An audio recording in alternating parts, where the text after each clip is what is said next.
خدعوكِ فقالوا كل أمّا تضحّي أكتر كل أمّا هتبقي أنثى صالحة.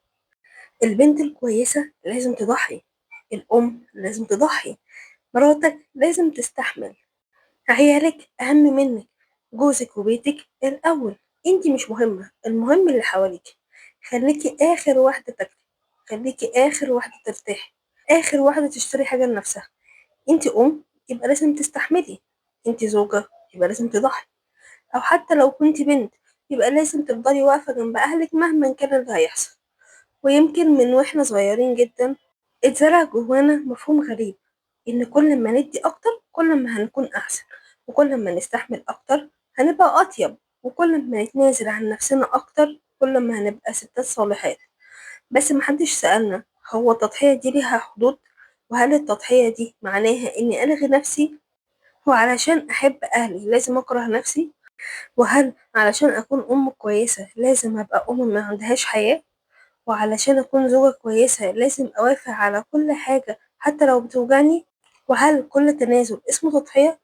ولا في تنازلات اسمها ببساطة ظلم للنفس؟ خليني أقولك حاجة يمكن تكوني محتاجة تسمعيها. انتي مش ست سيئة لمجرد انك اخترتي نفسك في موقف. مش أنانية انك ترتاحي، مش أنانية ان يكون عندك فلوس تخصك، مش أنانية إنِّك تشتري حاجة لنفسِك، مش أنانية إنِّك تقولي لأ، مش أنانية إنِّك يبقى عندِك أحلام بعيدة عن دورِك كأم أو كزوجة أو كبنت، ومش أنانية إنِّك تقولي أنا كمان مهمة. إحنا ساعات بنخلط بين الحب والتضحية.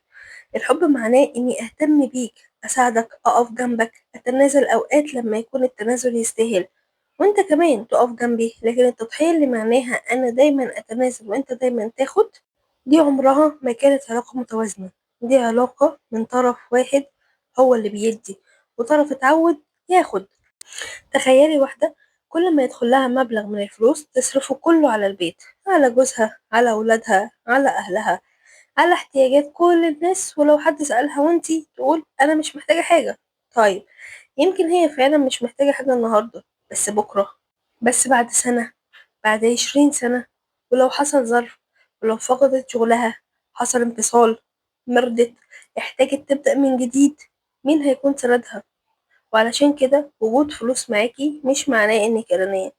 وجود فلوس معاكي ممكن يكون جزء من الأمان، إن يبقى معاكي مبلغ خاص بيكي تعرفي تشيلي بيه نفسك، إنك ما تبقيش مضطرة تقبلي حاجة توجعك لمجرد إنك محتاجة فلوس. وأنا هنا مش بقولك إنك انتي تخبي الفلوس عن جوزك، ولا حتى تحرمي ولادك من اللي هما نفسهم فيه، ولا إن كل واحدة تعيش لنفسها بس، لأ. أنا هنا بقولك إن الحب مبيبقاش معناه إلغاء الذات أو إنك انتي تلغي نفسك. في فرق كبير جدا بين أنا بساعد أهلي وبين أنا لازم أنقذ كل الناس حتى ولو على حساب نفسي. وفي فرق بين أنا باعمل حاجة لأولادي عشان بحبهم، وبين أنا ممنوع أعمل أي حاجة لنفسي علشان أنا أم.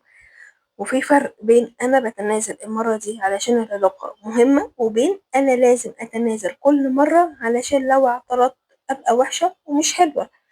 شايف الفرق؟ المشكلة مش في التضحية نفسها، المشكلة لما التضحية تتحول لواجب دائم على طرف واحد، يعني حق مكتسب. وفي جملة أنا بصراحة شايفة إن هي محتاجة تتراجع، إن الأم لازم تحط أولادها قبل نفسها وقبل كل حاجة.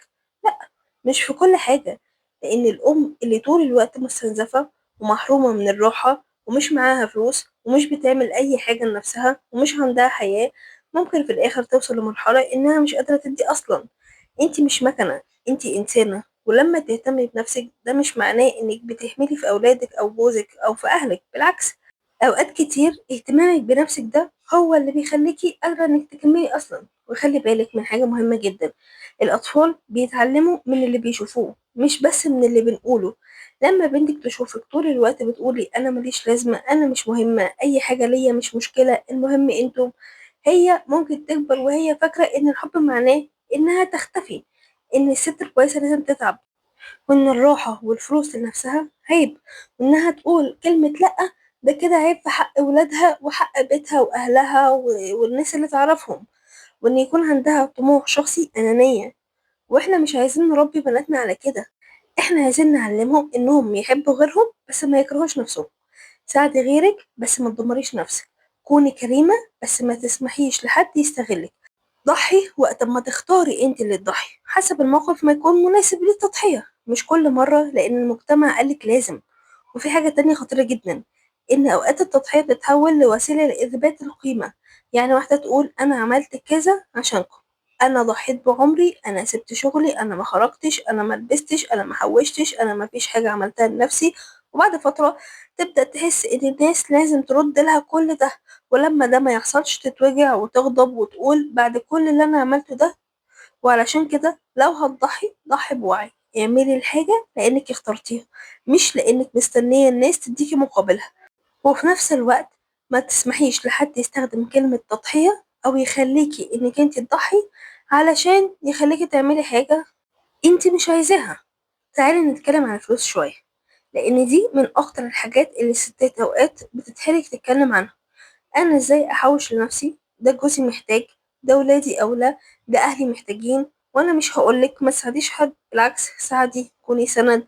لو أهلك محتاجين تساعديهم ده شيء جميل، لو أولادك محتاجين حاجة وقدرتي توفريها جميل جدا، لو جوزك في أزمة وقفتي جنبه دي حاجة حلوة جدا. لكن السؤال، هل لازم كل مرة تكون التضحية من نصيبك انتي؟ هل لازم أول حاجة تلغيها هي احتياجاتك ونفسك؟ هل لازم أول فلوس تتصرف هي فلوسك انتي؟ طب هل لازم آخر حاجة تفكري فيها هي مستقبلك ونفسك؟ اعملي حاجة بسيطة جدا، من أي دخل بيجيلك حاولي يكون في جزء ولو صغير جدا للمستقبل. مش لازم مبلغ ضخم، حتى ولو نسبة بسيطة جدا. الفكرة إنك تقولي أنا مش بصرف كل اللي معايا النهاردة، لأن بكرة موجود والظروف بتتغير والأمان مهم. والست اللي معاها مبلغ احتياطي مش معناها إن هي مش واثقة في جوزها، هي بس واعية إن الحياة بتتغير، وكده كده لازم هتتغير، ولأن دوام الحال من المحال. وفي فرق بين إنك تكوني معتمدة على نفسك وبين إنك تكوني ضد الناس. انت ممكن تكوني مستقلة وفي نفس الوقت محبوبة، ممكن يكون عندك فلوس وفي نفس الوقت كريمة، ممكن يكون عندك طموح وفي نفس الوقت أم عظيمة، ممكن تقولي لأ وفي نفس الوقت تكوني إنسانة طيبة، وممكن تختاري نفسك في موقف وفي موقف تاني تختاري حد بتحبيه. الحياة مش أبيض وأسود، لأ عادي بيبقى فيها رمادي. وأنا مش عايزة الرسالة دي تتحول من ضحي عشان الناس ليه ما تضحيش خالص، لأ. التضحية نفسها شيء جميل جدا لما تكون اختيار. الأم اللي بتسهر جنب ابنها المريض دي تضحية، الزوجة اللي بتقف جنب جوزها في وقت صعب دي تضحية، البنت اللي بتساعد أهلها في أزمة دي تضحية. بس الفرق إن دي تضحية نابعة من الحب والاختيار، مش من الخوف، ومش علشان ده حق مكتسب، ولا حتى علشان انت حاسة بالذنب. مش من جملة لو ما حصلش كده تبقى انت ست وحشة، لا طبعا. اسألي نفسك من النهاردة قبل أي تضحية، أنا بعمل ده بحب ولا بخوف؟ هل أنا فعلا عايزة أساعد ولا خايفة الناس تقول عليا أنانية؟ هل أنا قادرة أعمل ده ولا بضغط على نفسي فوق طاقتي؟ هل الشخص ده محتاج مساعدتي فعلا ولا هو اتعود إني دايما أنقذه؟ هل التضحية دي مؤقتة ولا بقت أسلوب حياة؟ هل أنا بادّي من الفائض اللي عندي أو من حاجة أنا مش محتاجاها والّا بادّي من احتياجاتي الأساسية؟ الأسئلة دي ممكن تغيّر حاجات كتيرة جدًا. وعايزة أقول لك حاجة، لكل بنت أو ست اتعودت تكون آخر واحدة في كل حاجة، مش لازم تفضلي آخر واحدة. كُلي وأنتِ جعانة، نامي وأنتِ تعبانة، ارتاحي لمّا تحتاجي راحة، اشتري لنفسِك لمّا تقدري، حوّشي لنفسِك، اتعلمي، اشتغلي، اعملي مشروع، حققي حلم، خدي وقت لنفسِك، وقولي لأ لمّا تكون كلمة هتوجعِك. وده كله مش بيلغي إنِك ست بتحب أهلها، بالعكس ممكن تكوني محبوبة جدًا من غير ما تختفي. وأكتر حاجة نفسي كل واحدة تسمعها النهاردة، انتي مش مطالبة تثبتي إنك إنسانة كويسة بكمية الألم اللي تقدري تستحمليه. مش كل ما تتعبي أكتر تبقي أحسن، مش كل ما تتنازلي أكتر تبقي أطيب، ومش كل ما تحرمي نفسك أكتر يبقى حبك أكبر. لأ، أوقات أكبر حب لنفسك واللي حواليكي إنك تحطي حدود علشان ما توصليش لمرحلة الانفجار، وعلشان ما تبقيش مليانة غضب، وعلشان ما تعيشيش طول عمرك حاسة إنك ضيعتي نفسك. وفي النهاية لو في جملة واحدة عايزاكي تخرجي بيها من الفيديو ده فهي أنا أقدر أحب الناس وأضحي عشانهم من غير ما أضحي بنفسي، أقدر أكون أم كويسة من غير ما أبطل أكون إنسانة، أقدر أكون زوجة كويسة من غير ما ألغي شخصيتي، أو بنت برّه بأهلها من غير ما أتحمّل فوق طاقتي، أقدر أساعد من غير ما أستنزف نفسي، أقدر أدّي وأسيب جزء ليّا. وأقدر أحوش فلوس وأخطط لمستقبلي من غير ما أحس بالذنب. لأن الحقيقة إن الست الصالحة مش هي الست اللي بتضحي طول الوقت، الست الصالحة هي اللي تعرف تحب وتدي وتساعد وفي نفس الوقت تعرف قيمة نفسها. لأنك مش مطالبة تختاري بين نفسك وبين الناس طول الوقت، ممكن تلاقي التوازن، ممكن تحبيهم وتحبي نفسك، وممكن تسنديهم وتسندي نفسك، وممكن تكوني موجودة لكل اللي بتحبيهم من غير ما تختفي من حياتك انتي. ولو الكلام ده لمس حاجة جواكي اكتبي لي تحت في التعليقات: أنا مش أنانية، أنا كمان مهمة.